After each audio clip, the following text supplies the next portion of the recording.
Here comes Dr. Nicole Cooke. Please welcome her here. Thank you.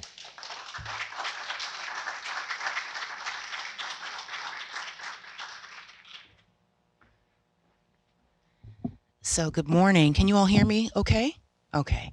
So good morning. I am very grateful and honored to be here with you all this morning, and grateful to Wilson and Catherine and the staff here for seeing the value in my work and seeing the connection between some of the work that I do and two of their amazing exhibitions, The Ironic Curtain and also Hindsight 2020. So I want to start with just, a brief disclaimer that I am not an artist. I am not an art critic, but I know what I like, right? So I'll be talking to you a little bit about some of the art in the two exhibitions that really hit me in the gut or really struck home for me. But what I am is an information scientist, a librarian, and I work in the area of information behavior and practices. So in a nutshell, I typically say that I study how people use, seek, and avoid information. And we avoid a lot of information. Right. And as part of that work, I have been doing what we librarians call information literacy, and also media literacy, a little visual literacy, and really just working with students and people to talk about how to critically think about the information that they're consuming. Right. We are inundated with information, some good, some bad, and a lot of it is hard to discern, especially with technology. And I was telling Wilson earlier that after the 2016 election, after doing almost 2 decades of the work that I just described, I received a call from a reporter who said, I want to talk to you about fake news and information literacy. And she made a brand new connection for me. And just thinking about the impact of the work that I had been doing with students and how it can be used and presented to new audiences, right? Because in 2016, fake news became the hot topic. And if we had, a half-day session and I would talk to you about the history of fake news, there are microfiche and images of New York Times headlines from the 1890s that talk about fake news. So none of this is new. Right. And so the names change over time and, the circumstances, the historical context changes over time, but fake news does not. So I'm actually hoping in the next 5 or 10 years, hopefully it won't take that long, that the term fake news will go away again. Now, I don't believe the phenomenon of fake news will ever go away. Right. But I do hope that the term goes away because it now means other things. Right. The term has been weaponized and it can be used to shut down conversation. It can just be used to say, I don't agree with you. That's fake news. Right. And it is much, much more than that. And I'll talk about that in just a moment. But in terms of information behavior, specifically, my particular focus is on how people have emotional responses to information. So there's information that can make us angry. There's information that can make us upset. There is a lot of information that can make us uncomfortable. And I think we're seeing a lot of that polarization and just that, I don't want to talk to you because you're making me uncomfortable. Right. And that's very prohibitive to substantive discussion. And it's very prohibitive to change in the things that we want to see in the world.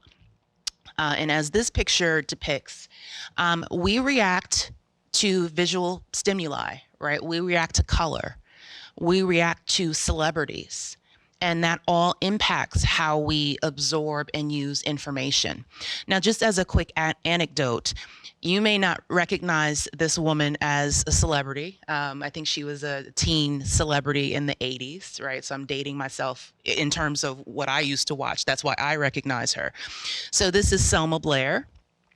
And Selma Blair was diagnosed with multiple sclerosis. And she attended a variety of award shows after her diagnosis. And she took a real risk by coming out with a cane, right? Because she has balance issues now. And so when I saw this picture, I was immediately struck. and I had to find out what was happening, right? I recognized her vaguely, but I was more intrigued by the color and the drape and the airiness of her gown.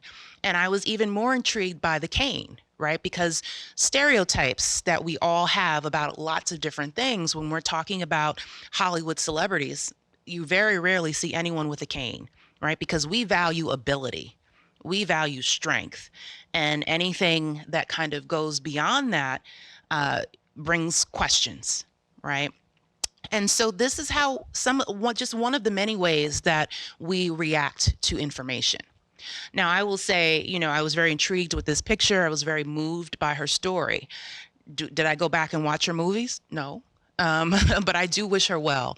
And I do applaud her and have gratitude for the story and her story of MS and how she's bringing that to audiences who may not otherwise be familiar, right? So lots of different ways that we react to information and how information can be passed from one to another, from group to group. Now, in terms of fake news, right? So I just said to you, I'm not a big fan of that phrase. But what I want to talk about is just very briefly where fake news fits into the larger context. So I'm sure by now you've heard the word misinformation and disinformation, and there's even malinformation.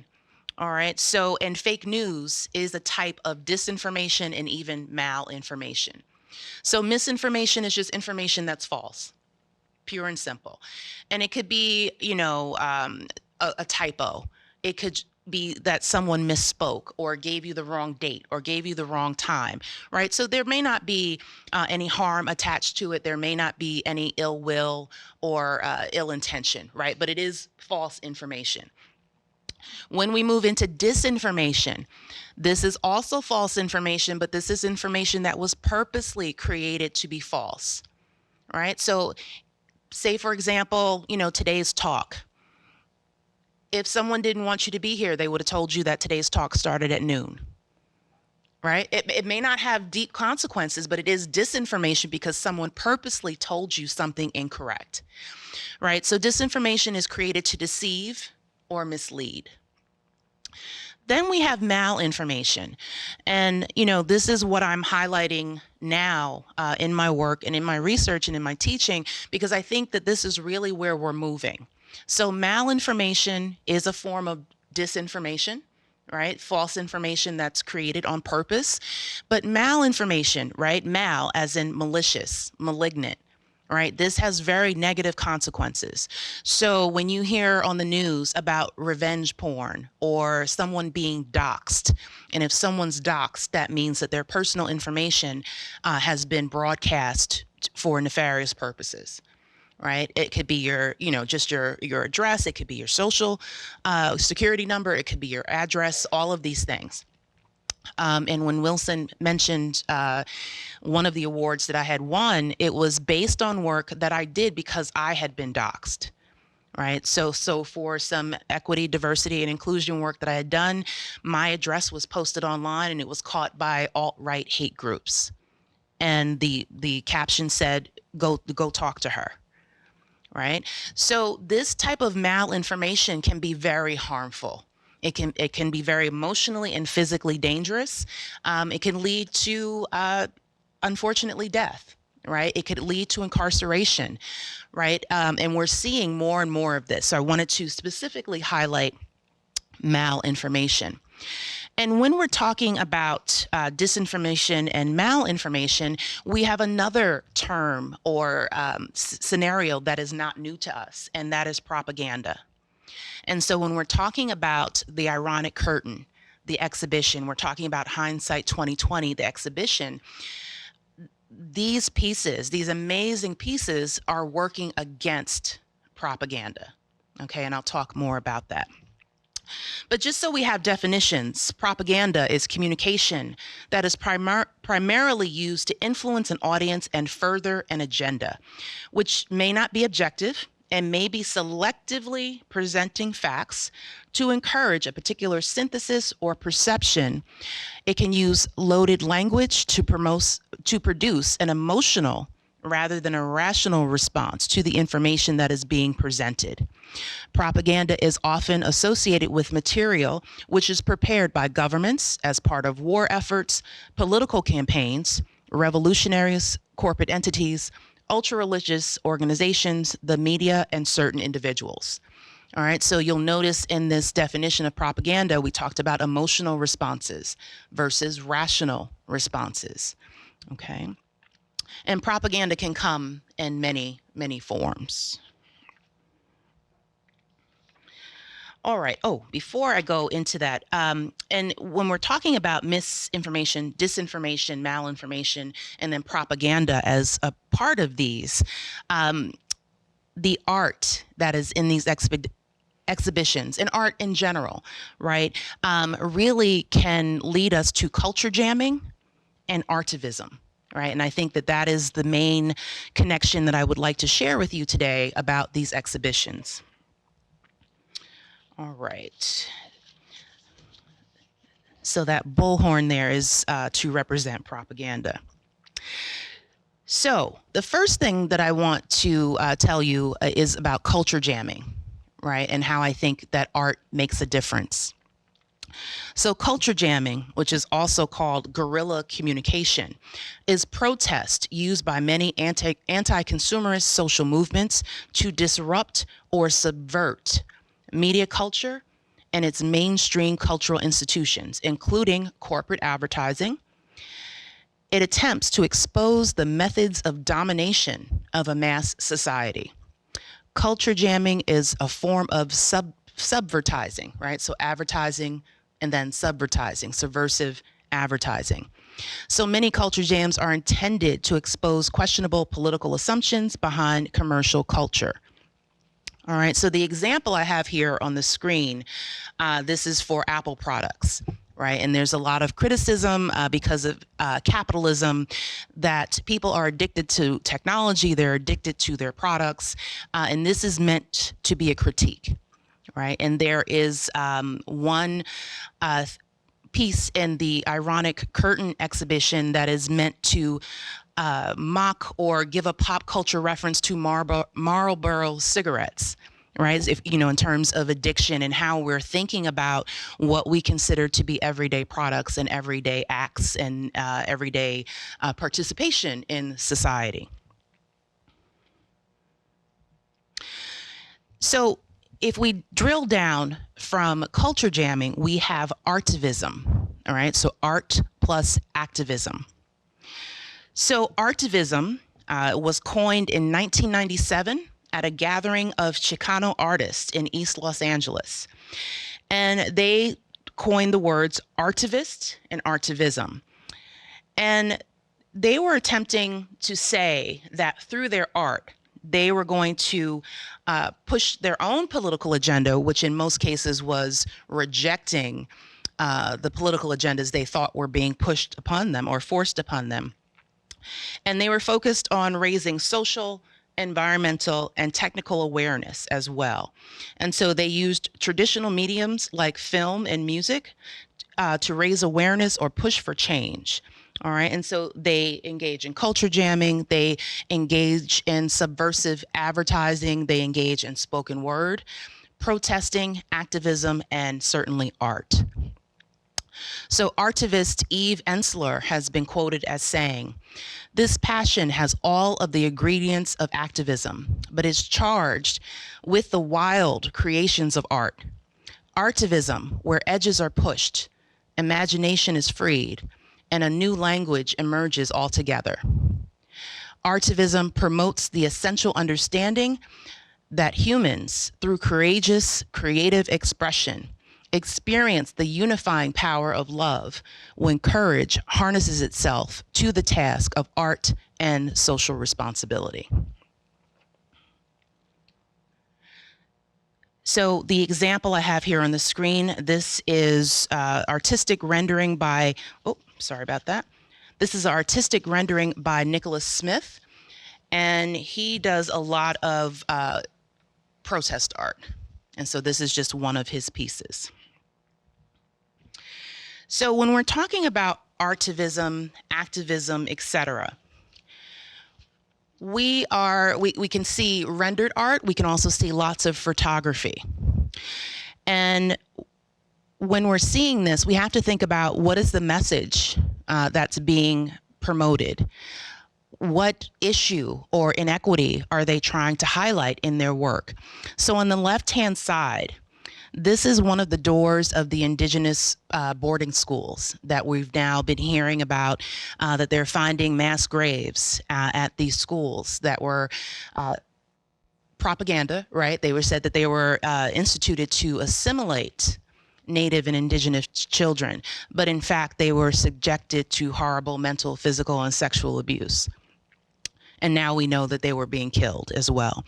And so the red hands that you see on the door, that symbolism from the indigenous and Native communities that is meant to illustrate silence and how people are being silenced. You will also see sometimes pictures of particularly indigenous or Native women with the red hand over their mouths, and that is meant to represent all of the indigenous women who have been kidnapped and killed or sex trafficked, right? So when you see that red hand, that's supposed to, you know, elicit feelings and elicit urgency about an issue. And what is really powerful about artivism is that it's going to, hopefully, it sparks that curiosity and that empathy for experiences that you may ordinarily not know about. Okay. And then on the right-hand side, artivism can also spark humor. It can spark a little bit of defiance, right? So this is a picture that I took on a work trip to Moscow in 2019. And, you know, it's meant to mock Putin. And so it was interesting, just an anecdote about this.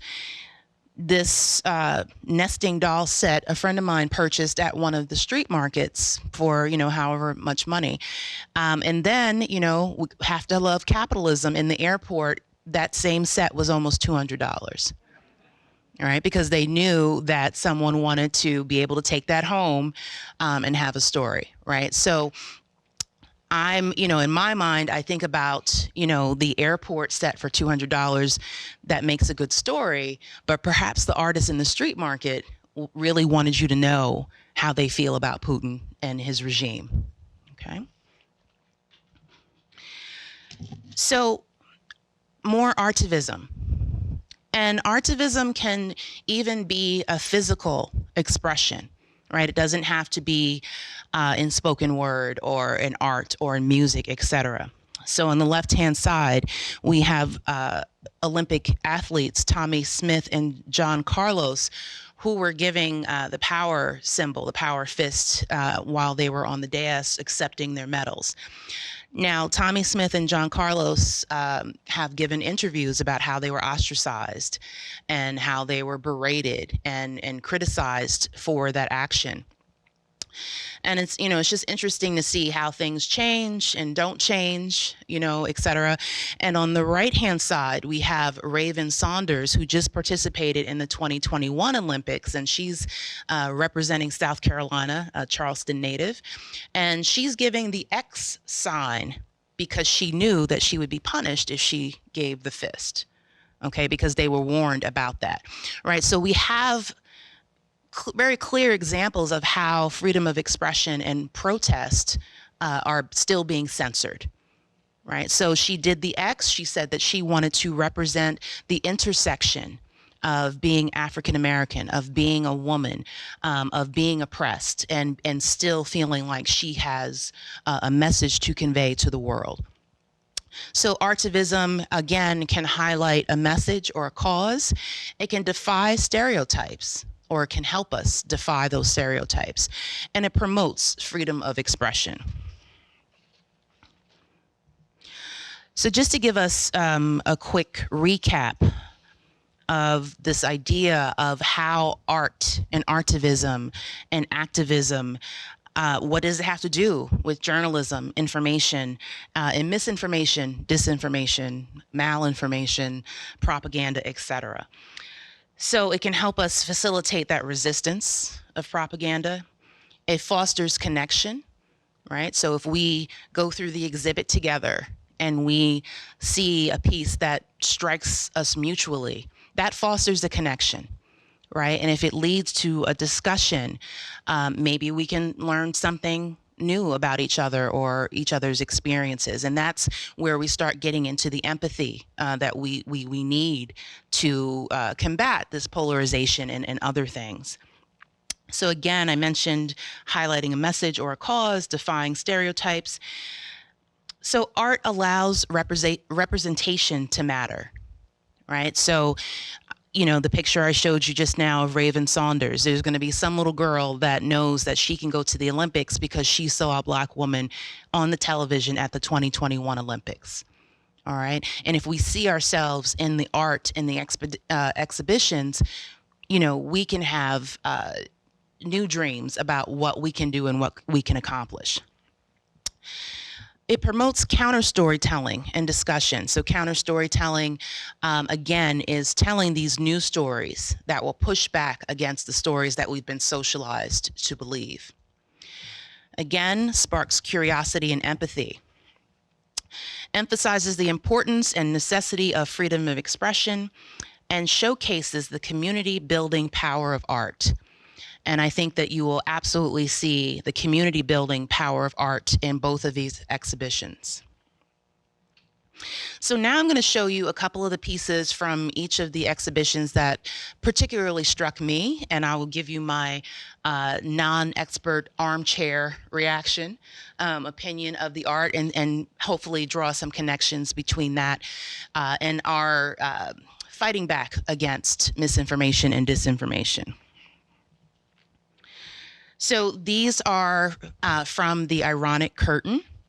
And so these are caricatures, right? They are kind of three-dimensional caricatures, right? You have these, the symbolic imagery, if you will, of folks who represent government and represent policies and oppressions that you don't like, right? So what better way to kind of reduce that negative reaction than to make fun? Right, to mock or to use humor or to just, you know, make them less threatening in a particular way. All right, and so the description that was given with this image, it says that this work was made, oh wait, excuse me, that's the wrong one. Okay, and so also notice the comic details. All right, and so that gives us this idea that it's not as threatening. And so again, the resistance to authority figures. So it's a way of coping, right? So you may not be able to go out and physically protest, but you know, we can make some art and take them much less seriously. This is another piece that is in the Ironic Curtain. And we see the, let's see. These two pieces, they are, the artists were thinking back to the Stalinist visual culture of their youth, specifically propaganda posters, right? So this is their reaction and their response to these propaganda posters. And so on the, let's see, on the left-hand side, you see the woman holding up a baby towards the sun. And then the other is an athlete with a hula hoop marching as if in a state parade. And if you look at these two, they're talking about freedom, right? That's at least what I'm getting from this. Freedom, happiness, the joy in small moments, right? Even if you're, you know, feeling oppressed in the larger context. And so those are also in the Ironic Curtain.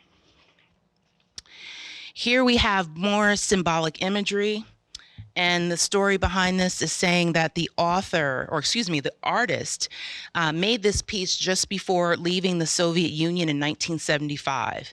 He had applied for immigration visa to Israel, and because of that, he lost his job in Russia and was suddenly in limbo.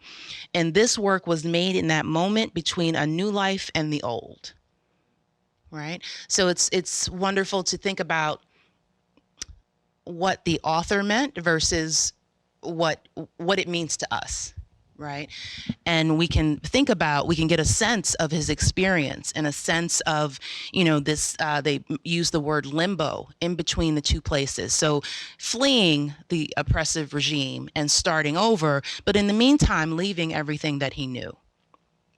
Right. It reminds me a little bit of the folks that are fleeing Afghanistan right now. And there was a really heartbreaking interview with a woman who said, "This is all I know."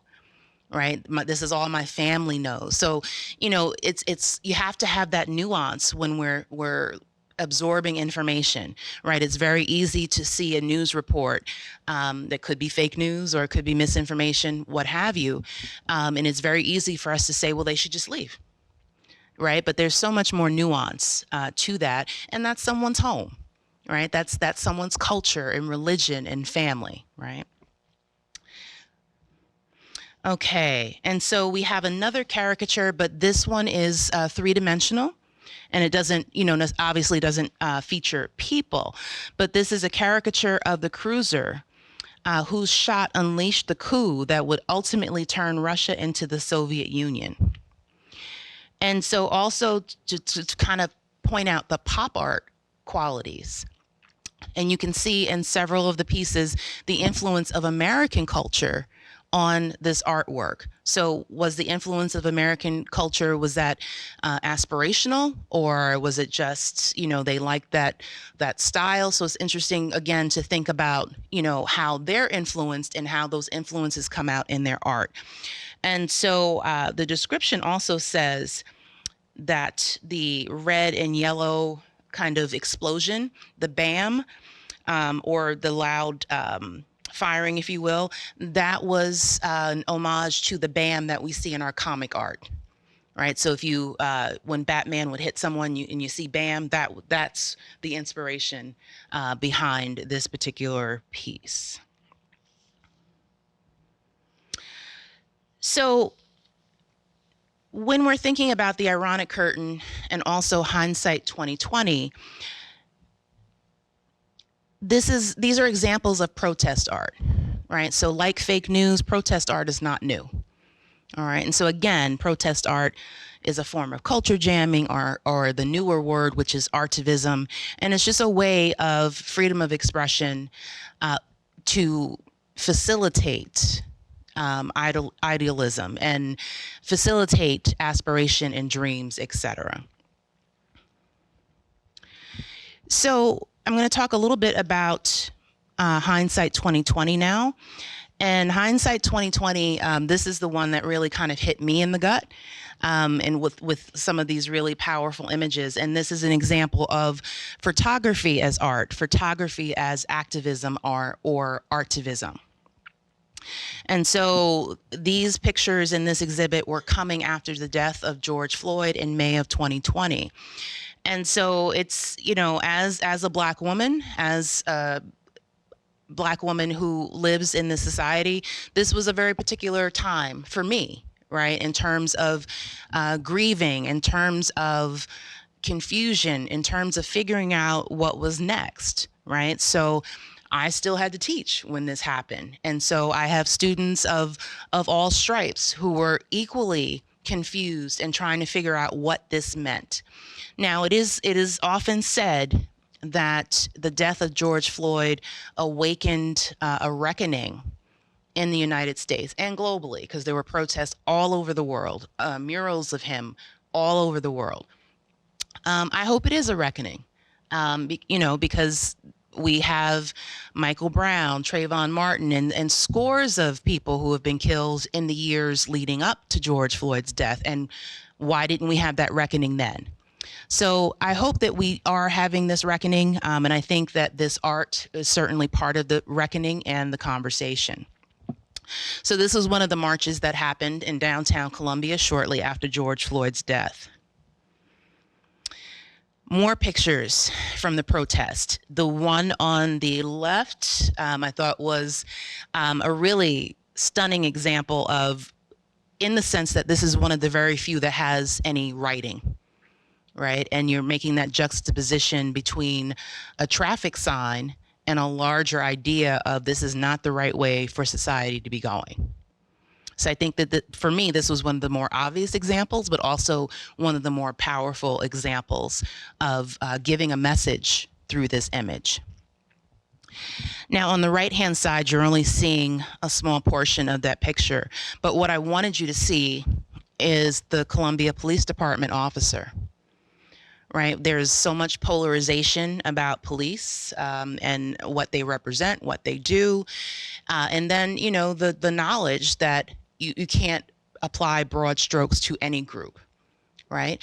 And this speaks back against the stereotype of police, and also that there are this perception that there may not be police officers of color. It may also spur the conversation of the conflict that this particular officer may feel in terms of pride for his profession, which he should absolutely have, versus the fear, the oppression, the anger, the frustration that he may have as a Black man, right? So if he's a Black man outside of uniform, what does that mean? How does he feel on a daily basis? The next picture, there was, this is another shot from that first picture I showed you. And one of the marches, the participants explicitly said, we're going to dress up and we're going to put on our finest attire. We're going to wear suits, right? And, the message behind that was we're going to defy that stereotype that Black men, that Black people are lazy, they're disheveled, they can't be professional, right? So this was an additional visual statement on top of the actual protests that they were engaging in. On the right-hand side, you see this little boy facing the police line in the protest. And there are actually many, many versions of this picture all around the world. There's always a picture of a child facing these militarized police. And some of them have captions, some of them don't, but it's this constant idea of what if I'm next? How do I reconcile this police line, and what does it mean for me as a young child growing up in this society? So I think that there are lots of meanings behind these pictures, this one in particular, and lots of ways to spur discussion about society at large through this imagery. So this is another set of pictures from another one of the artists in the exhibition. And this one had the caption of Black Dreams Matter. All right, so we have more protests. We have another young man facing the line of militarized police. And we have this young woman on the left, which I thought was really important to remember that all of these protests were happening in the midst of a pandemic. Right. So even though they were fearful about their health and their safety, it was still important enough for them to go and have this protest and try to make a statement.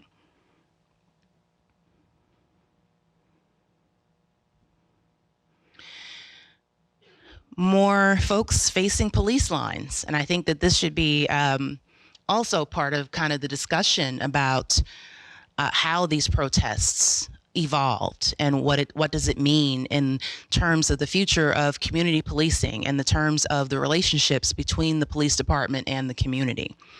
And I wanted to point out on the left-hand side, we have a young white woman who is facing the police line. And so this can also bring up conversation because perhaps this is not the typical protester that you might expect to see at a Black Lives Matter protest. And as I would say to my students, does this woman have any particular privilege when she is facing the police in this manner?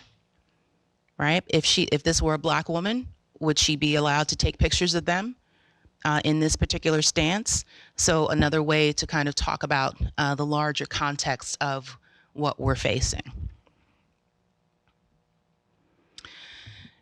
So these pictures, we have several folks kneeling, right? And we know that that's been a lightning rod for controversy. But the kneeling stance is another symbol. It's another form of protest. We have the gentleman in front of the State House. On the top left, we have two women, and notice that both of them actually have the red hands again, right? So they're emphasizing the silence as a form of oppression. We have the bottom two with different signs, right? We have "I can't breathe," which has become this, it's a rallying cry, but it has also become a hashtag, but we don't want to forget about the people who have said that at the points where they lost their lives. So we have one sign that mentions a race war, another sign that is talking about compassion, right? So I mentioned empathy earlier. At what point can the art and the artivism move us to empathy and then move us to action?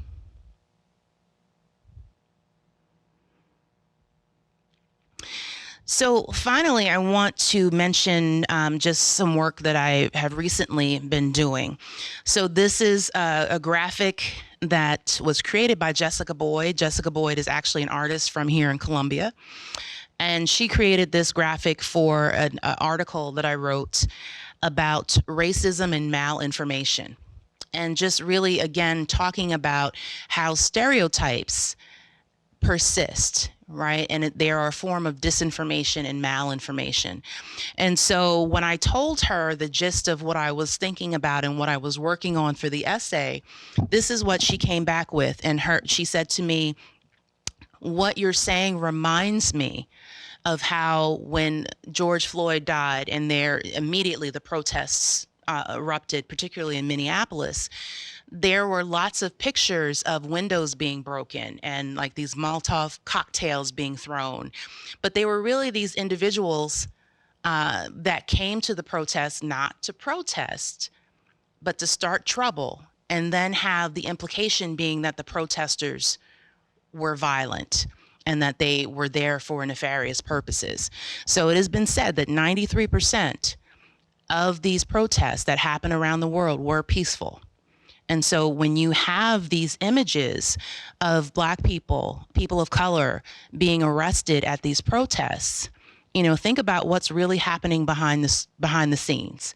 So in this image, she has a young Black man being arrested by police and has you see a phone in someone's hand. They're absorbing this information from mainstream media. And in the back, she told me that these are her artistic vision of Boogaloo Boys. And that's one of the groups that are, are counter Black Lives Matter and some of these efforts. And these are the folks who were behind the scenes damaging property. Right? So when you see something in the media, we're no longer at the point where we can just blindly accept the information that we're given.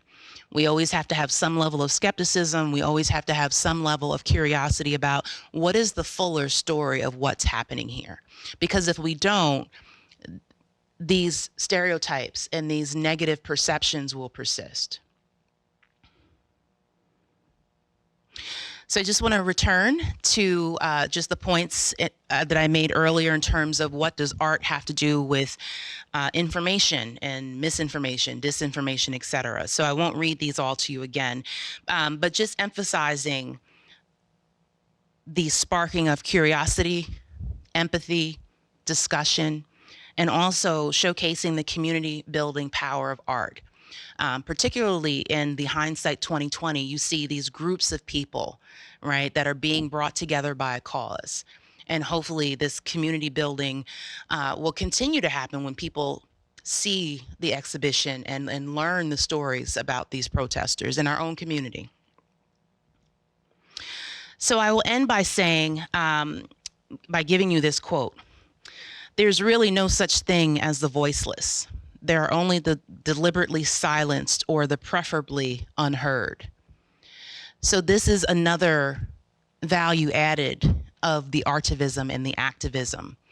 We may see folks on television and think, these poor people, they don't have a voice.